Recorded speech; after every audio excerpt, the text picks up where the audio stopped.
From the National Newsroom of the Canadian Press, I'm Rob Westgate. The Palestinian death toll in Gaza has now surpassed the 29,000 mark. The health ministry in the Hamas-ruled territory says it has received 107 bodies over the last 24 hours, bringing the total number of fatalities to 29,092. That's since the start of the war. It also maintains that the bulk of the dead is made up of women and children. Israel launched its war on Hamas following the terror group's October 7th attack, which killed some 1,200 people and saw 250 taken hostage. Meantime, as Ukraine marks a grim anniversary in its war with Russia, the Red Cross says residents in the strife-torn nation are adapting to a new normal of cannibalized houses, intermittent electricity, air raid sirens, and rocket attacks. But the agency says the residents have embraced the hard reality that, with limited resources, they've got to get it done on their own.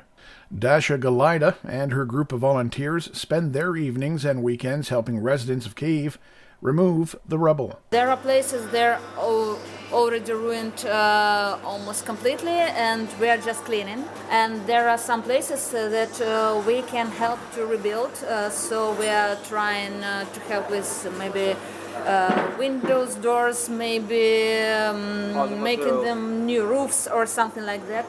Galida says a couple of hundred volunteers come out every week. She says finding money for building supplies is a bit of a challenge.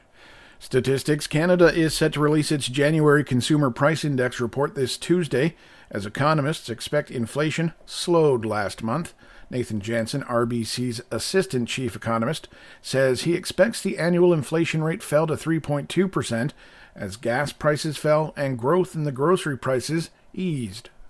The attention will be, more focused on, the other components of CPI, just watching for signs that broader inflation pressures, are continuing to slow, if only at a gradual pace.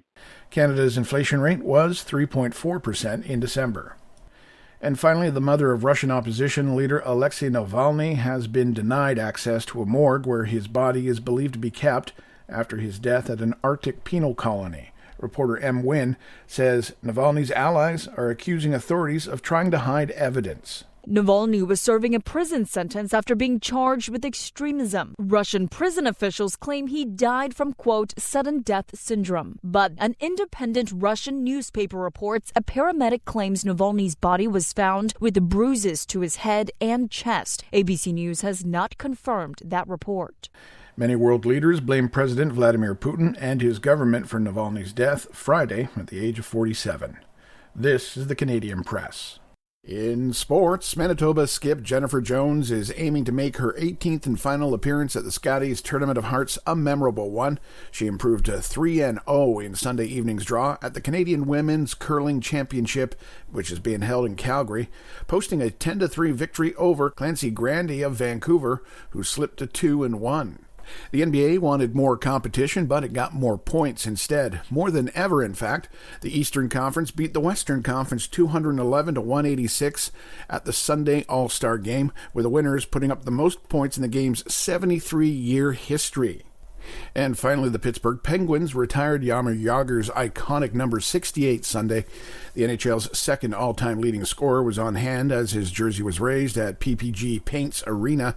The 52-year-old Jagr spent 11 seasons in Pittsburgh from 1990 to 2001, helping the franchise win a pair of Stanley Cups. From the Canadian Press, I'm Rob Westgate. Thanks for listening. Don't forget to follow and subscribe. For more of today's top stories, visit thecanadianpressnews.ca.